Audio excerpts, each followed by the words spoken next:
बहुत समय पहले की बात है। एक छोटे से गांव में एक गरीब परिवार रहता था। उस परिवार में पिता हरिदास, सौतेली माँ कमला और उनका बेटा ओम रहते थे। लेकिन सौतेली माँ कमला हमेशा ओम को डांटती रहती थी। ओम, तुम हमेशा मेरी बात क्यों नहीं मानते? वह हर शाम गांव के बाहर रहने वाले स्वामी आनंददास के पास जाता था। स्वामी आनंददास उसे जीवन की अच्छी और सच्ची बातें सिखाते थे। घर से बाहर निकल जा। माँ कृपया। जा यहाँ से। बेचारा ओम रोता हुआ घर से बाहर निकल गया। सबसे पहले ओम साधु स्वामी आनंददास की झोपड़ी में पहुंचा। बेटा, आज रात यहीं रुक जाओ। उस रात ओम साधु की झोपड़ी में ही रुक गया। सुबह होने से पहले स्वामी आनंददास ने ओम को 5 महत्वपूर्ण बातें बताईं। यही सबसे बड़ी सत्य है। पहली बात, एक से भले 2 होते हैं। दूसरी बात, कभी भी चोरी मत करना। तीसरी बात, खाना खाने से पहले किसी पशु या पक्षी को थोड़ा भोजन जरूर देना। चौथी बात, सोने से पहले बिस्तर को झटक कर देख लेना। 5वीं बात, रात में अगर कोई सुलाने की कोशिश करे तो कहानी सुनाकर समय बिताना।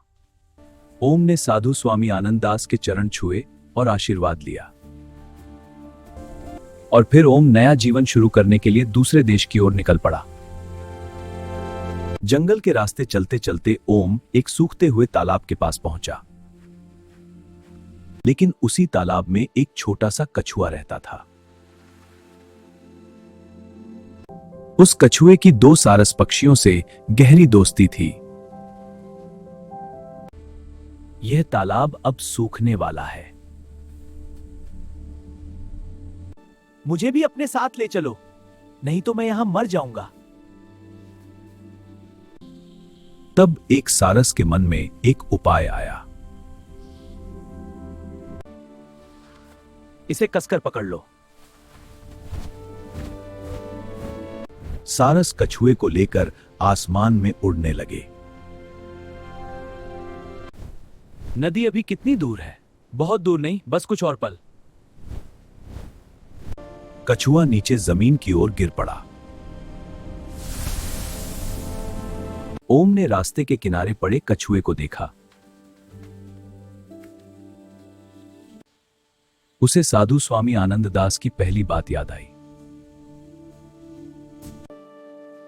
उसने कछुए को अपने गमछे में बांध लिया। ओम ने सोचा, जहां अच्छा पानी मिलेगा मैं इसे वहां छोड़ दूंगा। थोड़ी देर बाद ओम थक गया और एक पेड़ के नीचे आराम करने लगा। थक गया हूं। उसी पेड़ पर एक कौवा रहता था और नीचे एक सांप का बिल था। जब भी कोई यात्री वहां आता, कौवा सांप को बुला लेता था। सांप बाहर आया और सोए हुए ओम को काट लिया। कौवा नीचे आया और उसकी आंखें निकालने लगा। तभी कछुए ने झट से कौवे की गर्दन पकड़ ली। कौवा जोर जोर से चिल्लाने लगा, मेरे दोस्त को छोड़ दो, पहले ओम को जिंदा करो। सांप ने ओम के शरीर से अपना जहर निकाल लिया। कुछ ही देर में ओम फिर से जीवित हो गया। ओम ने कछुए का धन्यवाद किया। फिर ओम ने कछुए को एक बड़ी नदी में छोड़ दिया जहां हमेशा पानी रहता था। चलते चलते ओम एक बड़े राज्य में पहुंचा। वह बहुत भूखा था और काम की तलाश कर रहा था। तभी उसे राजा वीरेंद्र सिंह के महल में काम मिल गया। राजा वीरेंद्र सिंह ने ओम को अपने महल में काम पर रख लिया। राजा की 3 सुंदर बेटियां थीं, चंद्रिका, देवयानी और आर्या। उन्होंने निश्चय किया था कि वे उसी से विवाह करेंगी जो उनकी परीक्षा में सफल होगा। पहली रात बड़ी राजकुमारी चंद्रिका ने ओम को भोजन कराया। उसकी तभी साधु स्वामी आनंददास की तीसरी बात याद आई। उसने थोड़ा सा भोजन एक कुत्ते को दे दिया। कुत्ते ने खाना खाया। तब ओम समझ गया कि भोजन में जहर में मर गए। इसलिए उसने वह भोजन नहीं खाया और पूरी रात भूखा बैठा रहा। तो ओम जिंदा था। दूसरी रात राजकुमारी देवयानी ने उसके लिए बिस्तर लगाया। बिस्तर बहुत सुंदर और आरामदायक दिखाई दे रहा था। तभी ओम को साधु की चौथी बात याद आई। उसने बिस्तर को जोर से झटका। बिस्तर के नीचे एक गहरा गड्ढा था, इसलिए उसने जमीन पर चादर बिछाकर सोना सही समझा। तीसरी रात ओम को राजकुमारी आर्या के कक्ष में ले जाया गया। आज रात ठीक 12 बजे मैं तुम्हें मार दूंगी। तभी ओम को साधु स्वामी आनंद दास की 5वीं बात याद आई। मारने से पहले मेरी एक कहानी सुन लो। ठीक है, कहानी सुनाओ। ओम ने कहानी शुरू की। एक गांव में एक गरीब मजदूर रहता था। उसके पास एक बहुत ही वफादार कुत्ता था। गरीबी के कारण उसने अपने कुत्ते को एक सेठ के पास गिरवी रख दिया। एक रात सेठ के घर चोरी हो गई। कुत्ते ने चोरों को सब कुछ छिपाते हुए देख लिया। सुबह कुत्ते ने सेठ को उस जगह ले जाकर चोरी का सामान दिखा दिया। सेठ को उसका सारा सामान वापस मिल गया। वाह, मेरा खजाना, धन्य वफते शाह के। खुश होकर सेठ ने कुत्ते के गले में एक चिट्ठी बांधकर उसे उसके मालिक के पास भेज दिया। कुत्ता खुशी खुशी अपने मालिक के पास लौट रहा था, लेकिन मालिक ने सोचा कि कुत्ता भागकर वापस आ गया है। गुस्से में उसने कुत्ते को मार डाला। फिर उसने चिट्ठी पढ़ी और अपनी गलती पर बहुत पछताया।